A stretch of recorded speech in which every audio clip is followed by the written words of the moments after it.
This vacuum cleaner has 3 different speed levels.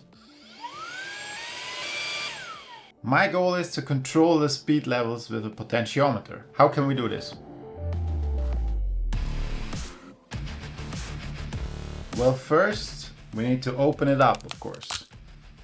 Well, this is interesting. So inside we find 3 lithium batteries that are connected in series, a USB-C battery charger, this tiny PCB with LEDs on it that I'm going to remove, and then a 100 watt motor with 1, 2, 3 terminals. This means it's not a classic DC motor with a commutator. That would be very easy to control. Just connect it to battery and it starts running. No, this one is actually a brushless motor. So in order to control that one, I'm going to use an electronic speed controller. This is what you typically find inside of drones or RC airplanes, and it's a 40 amp version, so way too powerful, because technically at 11.1 volts and 100 watts we would expect something below 10 amps. So this thing should be fine.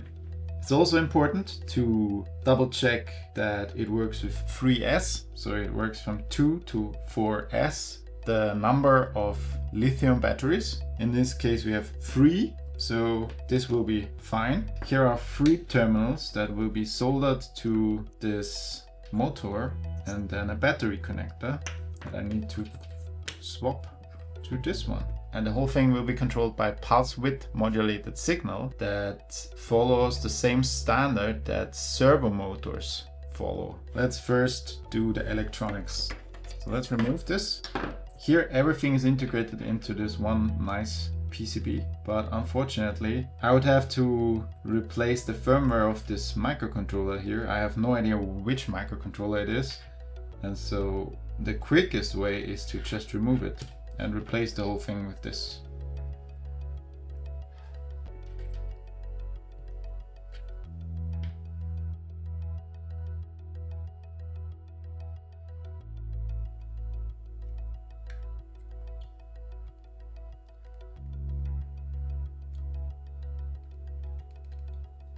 In order to connect this, I will have to open up this shrinking tube.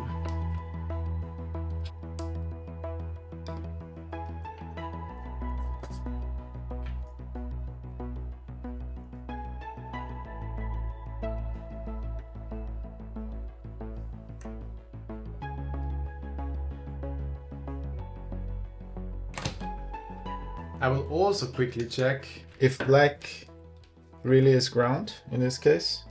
I would assume so. So I got 12 volts, perfect.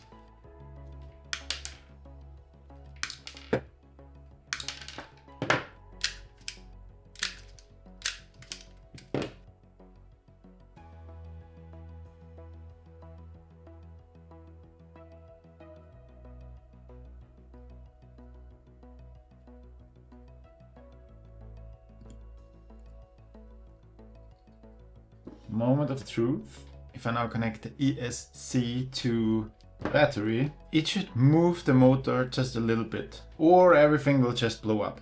Let's see. Yes, awesome. So now we can use this connector to control this very powerful 100 watt motor.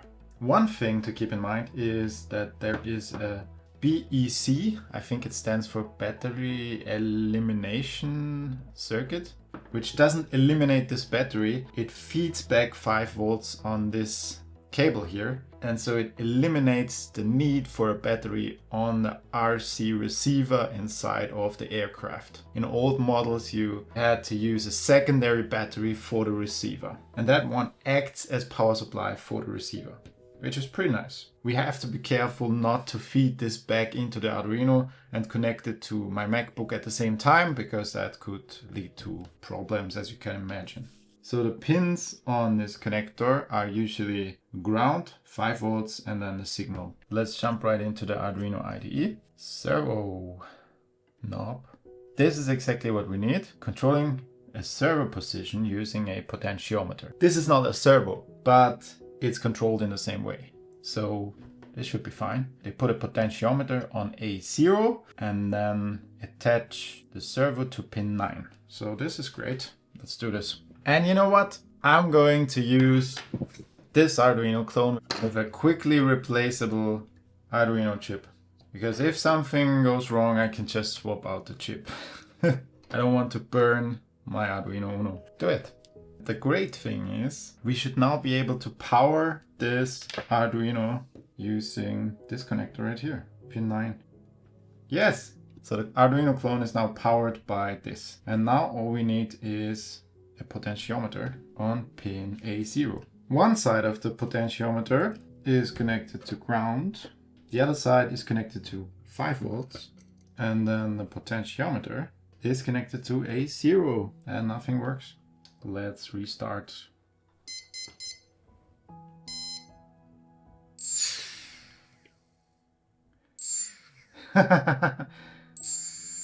Yes, it works.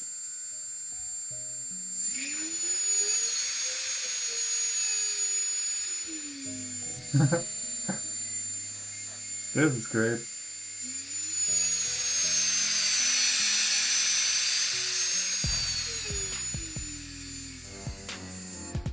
Awesome. If this video was helpful, please like and subscribe to this channel. Thank you for watching. See you in the next video.